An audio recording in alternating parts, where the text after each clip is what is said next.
नमस्कार। कहानियों के कलरों में आप सबका बहुत स्वागत है। आज की कहानी का शीर्षक है प्रेम की कहानी। कहानीकार हैं रमेश उपाध्याय। कहानी शुरू करने से पहले मेरा आप सबसे विनम्र निवेदन है, यदि मेरे द्वारा सुनाई गई कहानियाँ आप सबको पसंद आती हों तो कृपया चैनल को सब्सक्राइब करें और अपने मित्रों में भी साझा करें। तो चलिए शुरू करते हैं प्रेम की कहानी। बीए में साथ पढ़ने वाले और कॉलेज के छात्र संघ में सक्रिय शमीम खान और रंजना पांडे में प्रेम हो गया। तो ना तो उन्होंने अपने प्रेम को छिपाने की कोशिश की और ना ही किसी ने उन्हें प्रेम करने से रोकने की, क्योंकि उन दोनों के सगे संबंधी और मित्र परिचित धार्मिक कट्टरता से दूर और आधुनिकता के नज़दीक रहने वाले शिक्षित मध्यवर्गीय लोग थे। यह तो उनका अपना ही फैसला था कि शादी तब करेंगे जब दोनों में से कम एक घर गृहस्थी चलाने लायक कमाने लगेगा। अतः जब शमीम खान ने बीए एलएलबी करके वकालत शुरू कर दी और रंजना पांडे एमए करने के बाद लेक्चरशिप पाने के लिए पीएचडी कर रही थी, उन्होंने शादी कर ली और किराए का मकान लेकर अपने परिवारों से अलग रहने लगे। शादी कोर्ट में हुई थी, लेकिन उन दोनों के परिवार वहाँ उपस्थित थे। इतना ही नहीं, दोनों परिवारों ने आधा आधा खर्च बांटकर एक शानदार दावत भी दी थी, जिसमें शहर के प्रायः सभी प्रबुद्ध और प्रगतिशील लोग खुशी खुशी शामिल हुए थे। जिन दकियानूसों को यह शादी पसंद नहीं थी, वे भी थोड़ा मन मार कर ही सही दुनियादारी निभाने के तकाजे से आए थे और आशीर्वाद, बधाई, शुभकामनाएं आदि देकर गए थे। कुछ दकियानूस उन दोनों के परिवार में भी थे। जैसे इधर रंजना पांडे की माँ, जो समझती थी कि उनकी बेटी ने यह शादी करके उनकी नाक कटवा दी है, और उधर शमीम खान के पिता, जिनका ख्याल था कि इनके इकलौते बेटे ने यह शादी करके उन्हें दीन दुनिया कहीं का नहीं छोड़ा है। इन लोगों को अपने मूलधन से ज़्यादा चिंता ब्याज की थी कि इन दोनों की जो औलाद होगी वह क्या होगी, हिंदू या मुसलमान। लेकिन रंजना पांडे और शमीम खान के लिए यह कोई समस्या नहीं थी। वे कहा करते, हम धर्म वर्म को नहीं मानते, हमारा अगर कोई धर्म है तो वह है प्रेम। हमारे बच्चों का धर्म भी प्रेम ही होगा। सो जब उनके यहाँ बेटा हुआ तो वे उसे अपने जन्म से पहले ही एक हिंदी फिल्म का गाना लोरी की तरह सुनाया करते थे, तो हिंदू बनेगा ना मुसलमान बनेगा, इंसान की औलाद है इंसान बनेगा। उन्होंने यह फिल्म नहीं देखी थी, इसीलिए उन्हें मालूम नहीं था कि जिस बच्चे के लिए यह गाना गाया गया था उसका नाम क्या रखा गया था। उन्होंने इस गाने के मुताबिक पहले तो अपने बेटे का नाम इंसान ही रखने की सोची, लेकिन फिर यह सोचकर कि इसमें निहित फिल्मी आदर्शवाद कुछ ज़्यादा ही प्रत्यक्ष होने के कारण खटकता सा है, उन्होंने यह विचार त्याग दिया था। इंसान के पर्यायवाची मानव में भी यही बात थी। ऊपर से मानव शुद्ध हिंदू नाम लगता था, जबकि वे अपने बेटे का कोई सेकुलर सा नाम रखना चाहते थे। हालांकि वे हिंदू को हिंदुओं की और उर्दू को मुसलमानों की भाषा नहीं मानते थे, फिर भी उनका शानदार इरादा बेटे का ऐसा नाम रखने का था जो हिंदी उर्दू दोनों में चलता हो और हिंदुओं मुसलमानों दोनों को स्वीकार्य हो। इस प्रकार उन्होंने बड़ी सूझबूझ के साथ बेटे का नाम समीर रखा। इससे रंजना पांडे की माँ तो संतुष्ट हुई कि चलो, लड़की ने अपने बेटे का नाम तो हिंदुओं वाला रखा, लेकिन शमीम खान के पिता को, जो अरबी फारसी तो क्या उर्दू भी अच्छी तरह नहीं जानते थे, पोते का हिंदुओं वाला नाम पसंद नहीं आया। तब शमीम खान ने, जिन्होंने अपने पूरे शिक्षा काल में उर्दू कभी पढ़ी ही नहीं थी, उन्होंने मोहम्मद मुस्तफ़ा का मद्दाह वाला उर्दू हिंदी शब्दकोश दिखाकर बताया कि समीर अरबी भाषा से आया हुआ उर्दू शब्द है और इसका अर्थ है फलदार, फल वाला, वह पेड़ जिसमें फल लगे हों। समीर जब स्कूल जाने लायक हुआ तो रंजना पांडे और शमीम खान उसे 5वीं तक के एक प्राइमरी स्कूल में दाखिल कराने गए। हालांकि स्कूल एक हिंदूवादी संस्था चलाती थी और वहाँ के टीचर प्रिंसिपल सब हिंदू थे, फिर भी समीर के दाखिले में कोई दिक्कत नहीं हुई। स्कूल के प्रिंसिपल और कई टीचर रंजना पांडे और शमीम खान को जानते थे, इसीलिए जब उनसे दाखिले का फॉर्म भरवाया गया और उन्होंने उसमें धर्म का खाना खाली छोड़ दिया तो वे लोग सिर्फ मुस्कुरा कर रह गए और उन्होंने समीर को स्कूल में दाखिल कर दिया। समीर नाम भी ऐसा था जो उन्हें पसंद आया था, क्योंकि यह नाम हिंदू बच्चों के नामों के बीच अलग से नहीं पहचाना जाता था। लेकिन धीरे धीरे स्कूल में सब बच्चे हिंदू नाम वाले मुसलमान लड़के को जान गए और समीर को छेड़कर सताने लगे। फिर जब रंजना पांडे और शमीम खान की जान पहचान के प्रिंसिपल की जगह नया प्रिंसिपल आ गया, जो पहले वाले उदार प्रिंसिपल की तुलना में कुछ कट्टर था, तो समीर के साथ होने वाले भेदभाव कुछ और बढ़ गए। रंजना पांडे और शमीम खान को मालूम था कि स्कूल में उनके बेटे के साथ भेदभाव किया जाता है, लेकिन 5वीं तक का कोई दूसरा बेहतर स्कूल शहर में नहीं था और सरकारी स्कूलों की हालत सबसे बदतर थी। इसीलिए दोनों ने सोचा कि जैसे भी हो समीर 5वीं तक यहीं पढ़ ले, फिर इसे किसी अच्छे स्कूल में डाल देंगे। इधर रंजना पांडे कॉलेज में लेक्चरर हो गई थी और शमीम खान की वकालत अच्छी चल रही थी। समीर के बाद उन्हें कोई और बच्चा भी नहीं हुआ था, इसलिए खर्च की उन्हें परवाह नहीं थी। वे समीर को छठी में दाखिल कराने के लिए जिस स्कूल में गए वह एक बड़ा और भव्य पब्लिक स्कूल था, जिसे ईसाइयों की एक धार्मिक संस्था चलाती थी, लेकिन जिसके बारे में यह प्रसिद्ध था कि उसका वातावरण धार्मिक सांप्रदायिकता से एकदम मुक्त है। वहाँ के फादर गुंजाल्वेज रंजना पांडे और शमीम खान से मिलकर प्रसन्न हुए। उन्होंने पूरा आश्वासन देते हुए कहा, आप लोग बिल्कुल सही जगह आ गए हैं। यहाँ का वातावरण धर्म और संप्रदाय के आधार पर बच्चों के प्रति बरते जाने वाले भेदभाव से एकदम मुक्त है। जाइए, बगल वाले कमरे में जाकर दाखिले का फॉर्म भर दीजिए और फीस जमा करा दीजिए।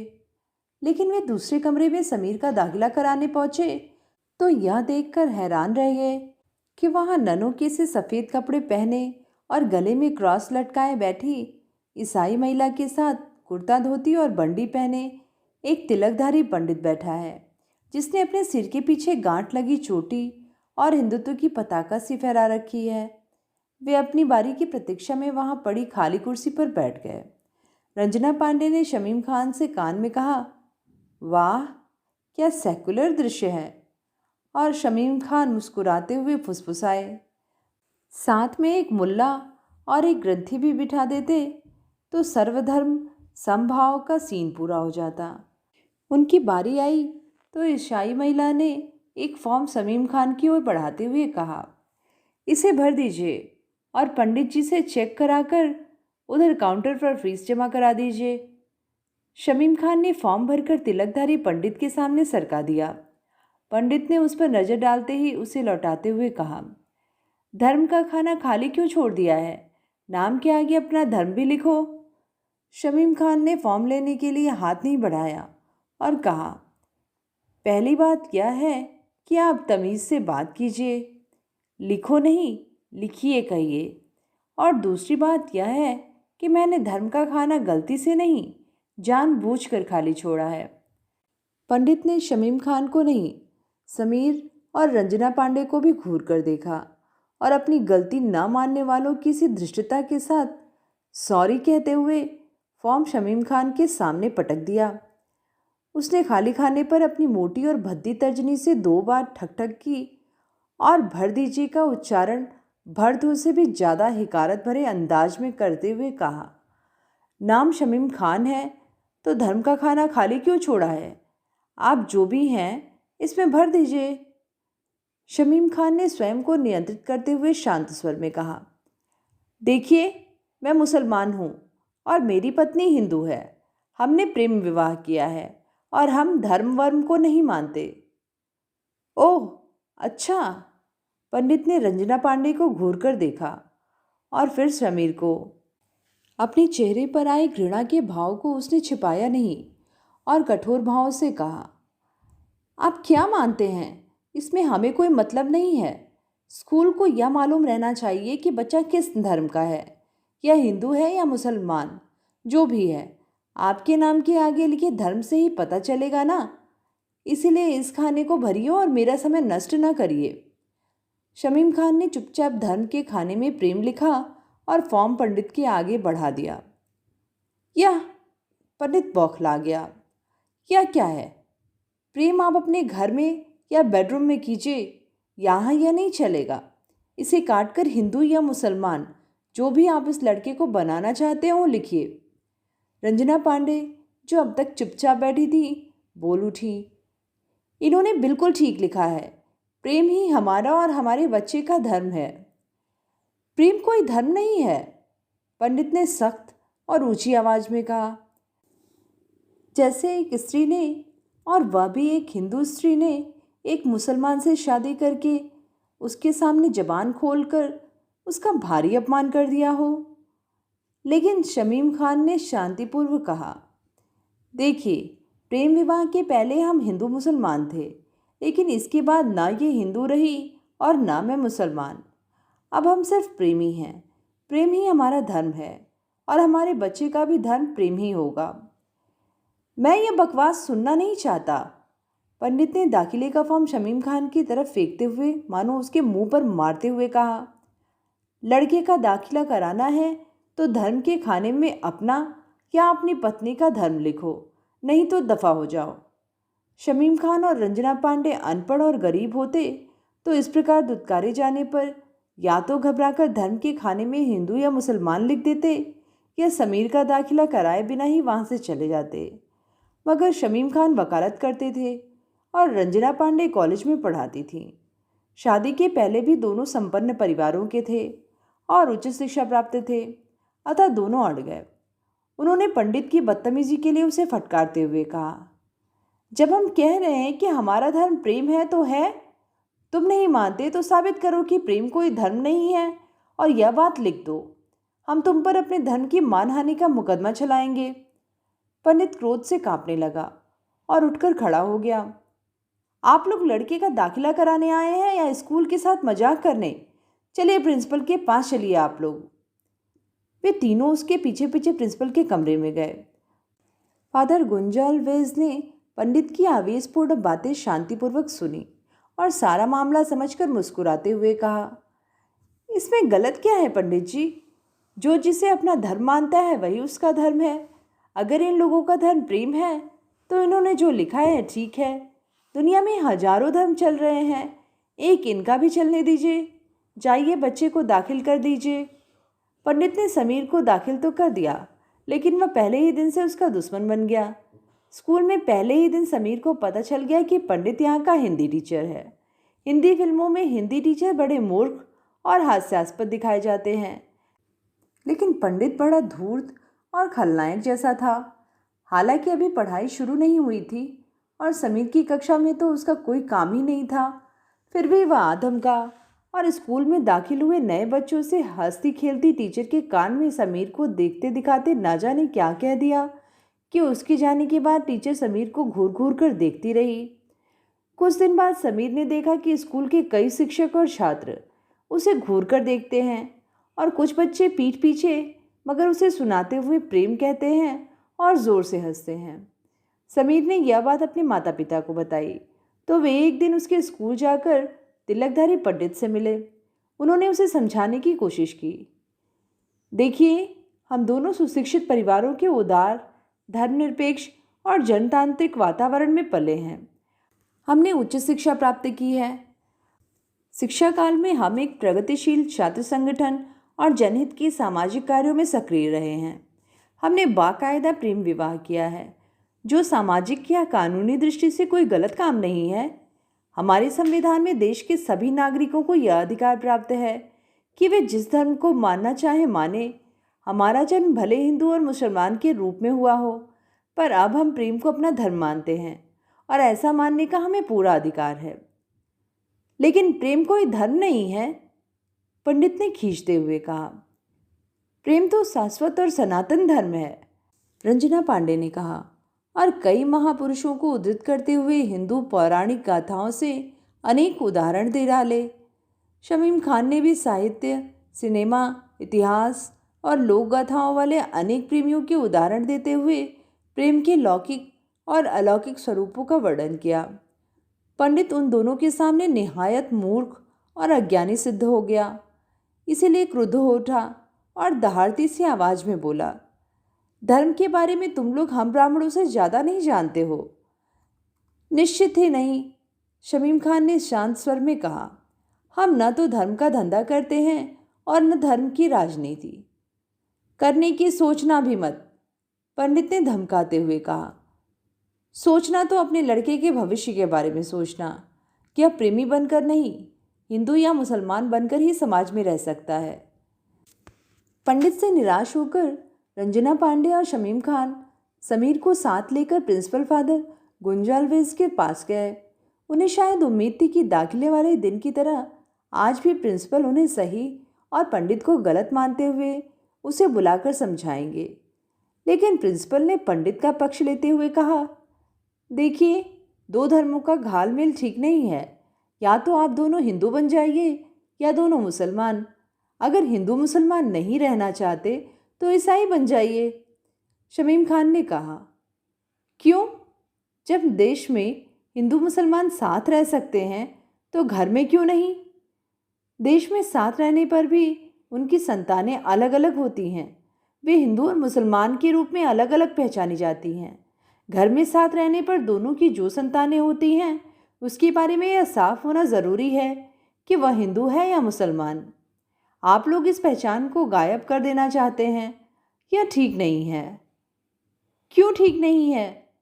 शमीम खान ने शालीनता के साथ किंतु किंचित कठोर स्वर में कहा।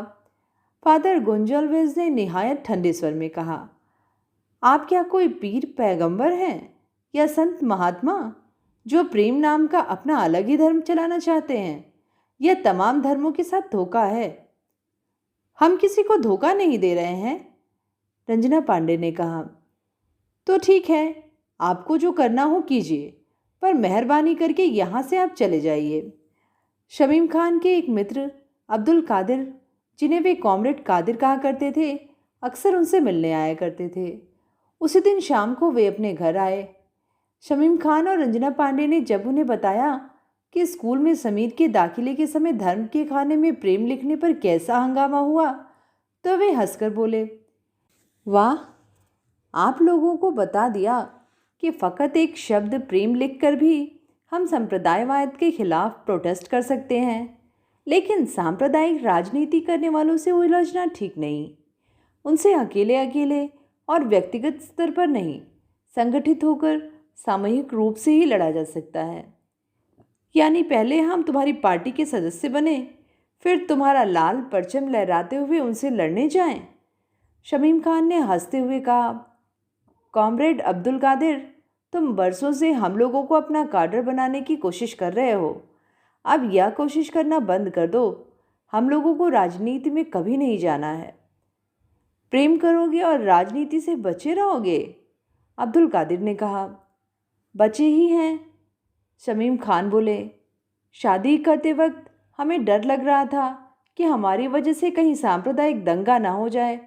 कुछ हुआ? अब हो रहा है ना। समीर के दाखिले के फॉर्म में तुम हिंदू या मुसलमान लिख देते तो किसी को कोई दिक्कत ना होती, उस तिलकधारी पंडित को भी नहीं। जानते हो क्यों? इसलिए कि प्रेम विवाह करके दोनों हिंदू या मुसलमान बन जाएं तो किसी संप्रदाय को ज़्यादा फर्क नहीं पड़ता। उनकी व्यवस्था ज्यों की त्यों बनी रहती है, उनकी राजनीति चलती रहती है और उनका धर्म का धंधा भी फलता फूलता रहता है। मगर ज्यों ही तुमने अपना धर्म लिखा प्रेम, समझो कि दोनों संप्रदायों को चुनौती दे दी, और यह चुनौती राजनीतिक है। तो अब हम क्या करें भाई साहब? रंजना पांडे ने पूछा। भाभी, राजनीतिक लड़ाई तो राजनीतिक स्तर पर ही लड़नी पड़ेगी, अब्दुल कादिर ने कुछ सोचते हुए कहा। लेकिन उसके लिए तो सेकुलर पार्टी भी अभी तैयार नहीं है, हमारी पार्टी भी नहीं। इसीलिए मैं संघर्ष में विश्वास रखते हुए भी फिलहाल आपको यही सलाह दूंगा कि आप लोग इस पचड़े में ना पड़े। समीर के स्कूल जाकर धर्म के खाने में प्रेम की जगह हिंदू या मुसलमान लिख दें। क्या नहीं हो सकता? शमीम खान ने कहा। तो फिर लड़ो, अब्दुल कादिर ने कहा, और बात वहीं ख़त्म करने के लिए समीर से बातें करने लगे। समीर के दाखिले के समय रंजना पांडे और समीम खान ने तो पंडित पर मुकदमा चलाने की खाली धमकी दी थी, लेकिन अब उन्हें लगा कि पंडित पर ही नहीं, स्कूल पर भी मुकदमा चलाया जाना चाहिए, जहां पंडित जैसे सांप्रदायिक लोगों पर लगाम लगाने की बजाय उनका बचाव किया जाता है और प्रेम को अपना धर्म मानने वालों को हिंदू, मुसलमान या ईसाई बनने की सलाह दी जाती है। लेकिन जब उन्होंने अपने एक वकील मित्र को घर बुलाकर उसकी राय पूछी, तो उसने कहा, नहीं नहीं, ऐसा भूल कर भी ना कीजिएगा। मुकदमा चलाकर आप लोग उल्टे फंस जाएंगे। आप पर एक साथ कई आरोप ठोक दिए जाएंगे, जैसे धर्म के मामलों में नाहक दखलंदाजी करना, प्रेम नामक एक जाली धर्म चलाने की कोशिश करना, स्थापित धर्मों का अपमान करना, एक अबोध बच्चे को जीवन भर के लिए उसके धर्म से वंचित करना और एक बच्चे को अधर्मी बनाकर आने वाली असंख्य पीढ़ियों के असंख्य लोगों को अधर्मी बनाना। मतलब यह कि जब अधर्मी समीर बड़ा होकर बच्चे पैदा करेगा तो उसके बच्चे, फिर उनके बच्चों के बच्चे और फिर आगे की तमाम पीढ़ियों के बच्चे भी अधर्मी होंगे। यह मामला इतनी दूर तक जाता है? रंजना पांडे और शमीम खान चकित रह गए। हाँ भाई, वकील मित्र ने व्यंग्यपूर्वक कहा, आखिर धर्म की सत्ता को सदा के लिए बनाए रखने का सवाल है। क्या मामला इतनी दूर तक जाता है? तब तो हमें चुप नहीं रहना चाहिए। मुकदमेबाजी में हम ना पड़े, पर इसके बारे में लिख तो सकते हैं। मैं अखबारों में लेख लिखूंगी, रंजना पांडे ने निश्चयात्मक स्वर में कहा। लिखिए, पर उसमें भी सावधान ही रहिए। प्रेम के बारे में आप जो चाहें और जितना चाहें लिखें। लेख ही क्यों, कहानी लिखें, उपन्यास लिखें, नाटक लिखें, टीवी सीरियल लिखें। लोग लिखते ही हैं, मगर प्रेम को प्रेम ही कहें। धर्म कहकर उसे दूसरे धर्मों के खिलाफ खड़ा करने की गलती न करें। लेकिन रंजना पांडे और शमीम खान ने वकील मित्र की यह सलाह नहीं मानी। रंजना पांडे ने हिंदी के अखबारों में, शमीम खान ने अंग्रेजी के अखबारों में लिखना शुरू कर दिया कि आज के समय में प्रेम ही सच्चा धर्म है। लेकिन उनके 2-3 लेख ही छपे थे कि तूफान आ गया।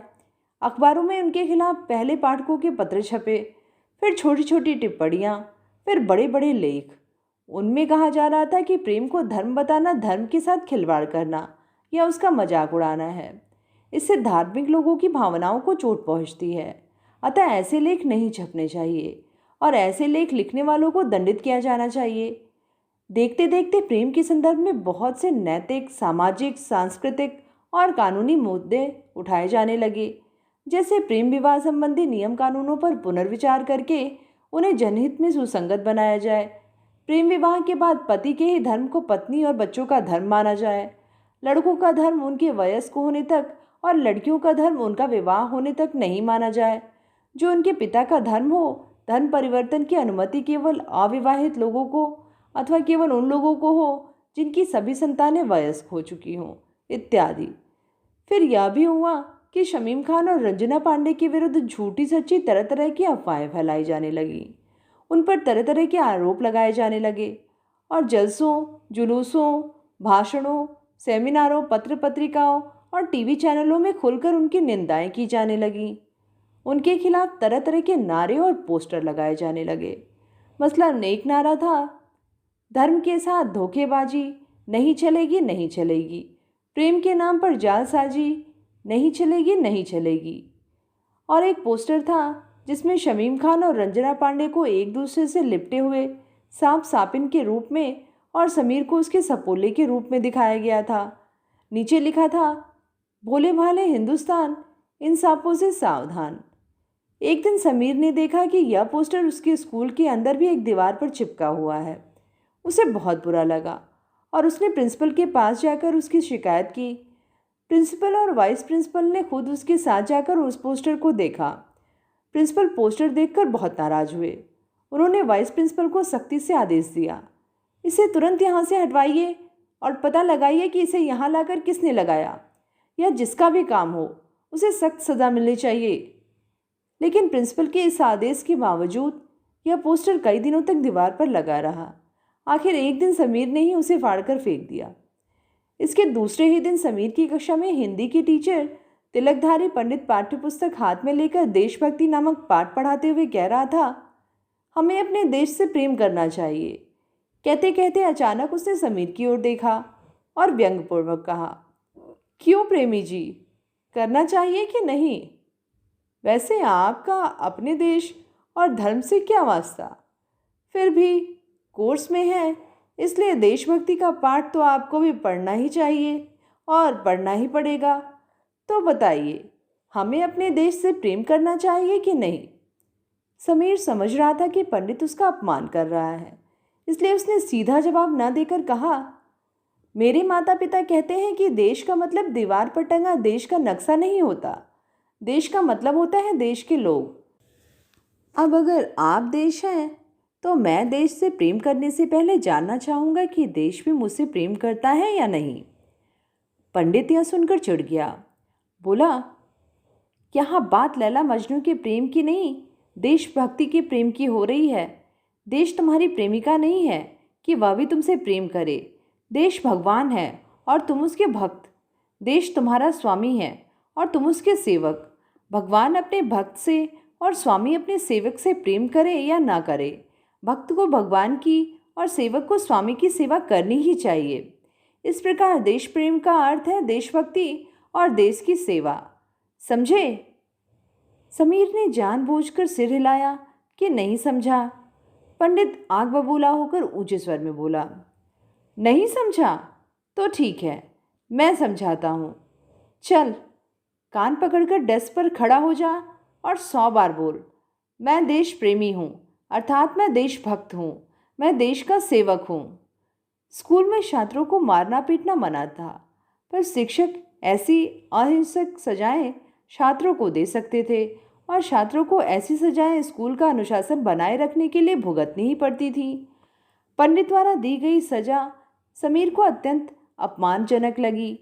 घर आकर उसने अपने माता पिता को इसके बारे में बताया तो उसकी आंखों में आंसू बहने लगे। रंजना पांडे ने प्यार से उसके आंसू पोंछे और शमीम खान से कहा, देश से प्रेम करना सिखाने का यह कौन सा तरीका है? इससे तो बच्चों पर उल्टा ही असर पड़ेगा। यही नहीं, पंडित की बात भी गलत है, शमीम खान ने कहा। समीर का कहना ठीक है, प्रेम एक तरफा कभी नहीं होता। हम जिससे प्रेम करते हैं वह भी हमसे प्रेम करे तब तो प्रेम है, अन्यथा वह प्रेम नहीं, कुछ और है, चाहे उसे भक्ति कहो या सेवा। रंजना पांडे शुद्ध स्वर में बोली, ये लोग धर्म और ईश्वर से प्रेम करने की बातें भी इस तरह करते हैं, जबकि प्रेम का मूल आधार तो बराबरी है। ऐसे ही लोगों ने ईश्वर भक्ति को स्वामी सेवक वाला संबंध बना दिया है, दासता का संबंध। लेकिन सूफियों और प्रेम मार्गी संतों के यहाँ ईश्वर से प्रेम का संबंध माना जाता है। शमीम खान ने रंजना पांडे की बात का समर्थन करते हुए कहा, उनके यहाँ ईश्वर से बराबरी का संबंध बनाया जाता है। यही संबंध मनुष्य मनुष्य के बीच बनना चाहिए, गुरु शिष्य के बीच भी। शमीम खान ने अत्यंत शोभ के साथ कहा, लेकिन पंडित जैसे लोग तो गुरु कहलाने लायक ही नहीं हैं। मूर्खों को इतना भी एहसास नहीं कि इस तरह वे बच्चों को क्या बना रहे हैं। तो ये थी कहानी, प्रेम की कहानी। कहानी आप सबको कैसी लगी नीचे कमेंट में लिख के ज़रूर बताइएगा।